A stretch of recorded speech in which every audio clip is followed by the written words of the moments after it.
starting off, what is the legislator's role in university affairs? Of course, the legislature funds less and less, but still in significant part, the University of Tennessee, and through that, our campus's activities.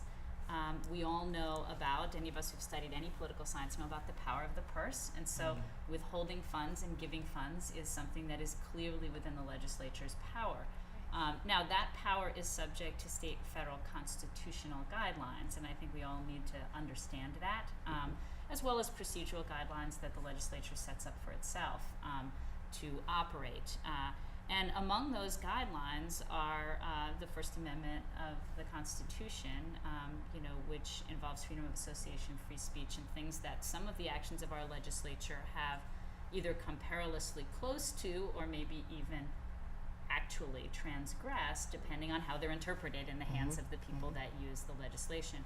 And 1066 does, in fact, exercise that legislative power to remove funding, specifically, as you alluded to before, from the Office of Diversity and Inclusion at UT for this budgetary cycle, for the current academic year that we now are all in, the 2016-2017 academic year. It also has a separate section of the bill that relates to the three types of things you've asked for already: the gender-neutral pronouns issue, the cancellation of Christmas issue, and the sex week issue. All of those are raised in a separate section of the bill with various restrictions depending on each of those activities on the use of state funds for promoting, supporting. The words are different in each case. Those activities related to those three things on campus.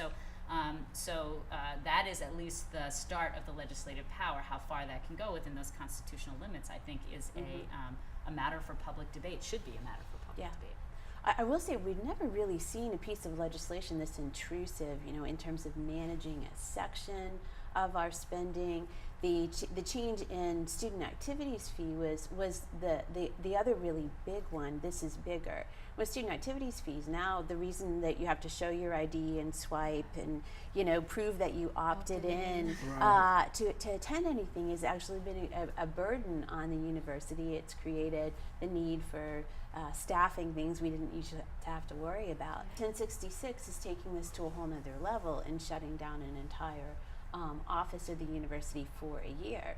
Now, I want to try to put a look to the positive here about what could happen next year. I think if we can get the message out to the constituents of the legislators who somehow thought this was a good idea or thought that somehow they were representing their constituents' interests, that it was a good idea to shut down an office that had really been seeing some gains in recruiting the UT population and the retention of students once they got here. You were saying, if you're far from home, say you came from the other end of the state or you came from out of state, your support network is a big indicator of your student success.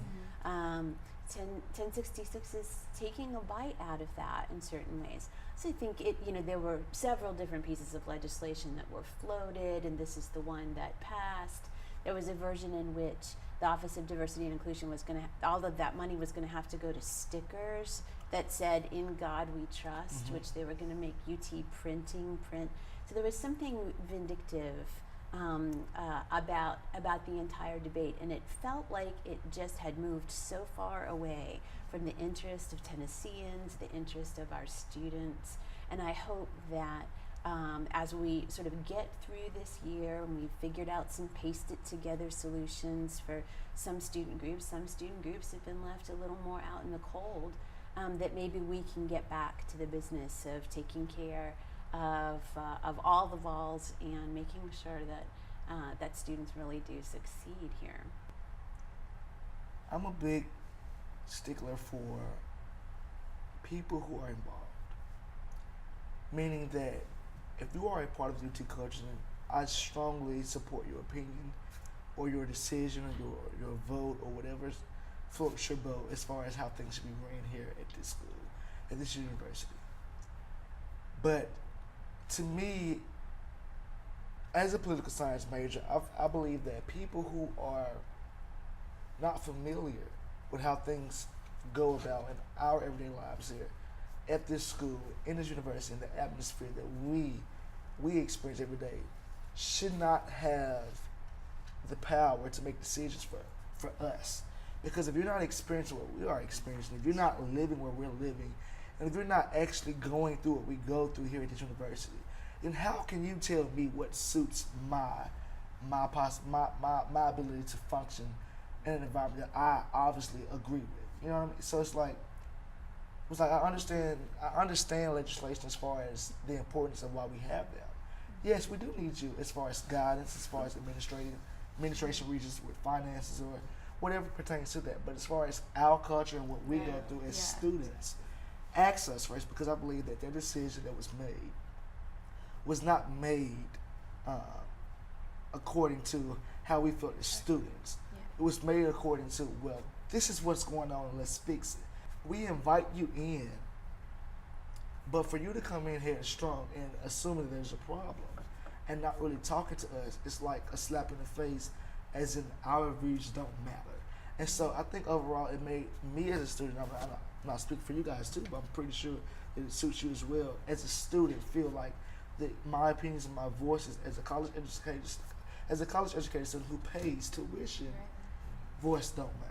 Yeah, and I think for many of us, like who are in college, we understand that this is a privilege. Right. Not everyone can come to where we are right now, and Absolutely. so we want to take advantage of our education as much as we could. And a part of that is being in a community that celebrates things that educate us outside of the classroom. So like Sex Week, and Sex Week, I think for many of me and my friends, Sex Week is great. We think that's such a great thing to have, and especially for young people like us, like, you know, like we need to be educated about stuff like that, regardless if our parents don't want us being sexually active, regardless if the state wants to be sexually active or whatever. That's our prerogative as college students. That's something that's a reality for us. You know, we meet people. That's something that happens in our lives, and I think things like that really kind of remind us, like, hey, like we're here for a reason and we are paying tuition, so we want to be able to make the most out of what we have, and not having those things kind of limits us into not just expressing ourselves but also thinking more outside the box, becoming more aware of the world, becoming more aware of what it's like to become an adult. So I think that's a lot of things for us as students, is just being able to have things at our disposal that's not necessarily classroom education tools, but more like life skills, like education. And if you have those type of activities on campus that educate students, it changes their mindset to a more deserved intuition of understanding how to be an adult. And so not only does it puts them in a mind frame of respecting themselves and respecting what their families wanted from them, but it gives them a sense of expectations and something to live up to. And so if you're stripping that from us, you're stripping more than just the diversity offers. You're stripping life tools that is needed to cope in the world that we live in today. So the full impact of the bill is that the university cannot function as well as it did before the bill. And I think, like, yes, the legislation, they have wisdom. I mean, they've gone through college, of course, but you have to also Actually, not all legislators have gone through. exactly. See, that's another thing. So on top of that, you don't need a degree to be exactly. politics. And so, like, the thing is, and the times have changed. You have to completely understand that and come to an understanding that, like,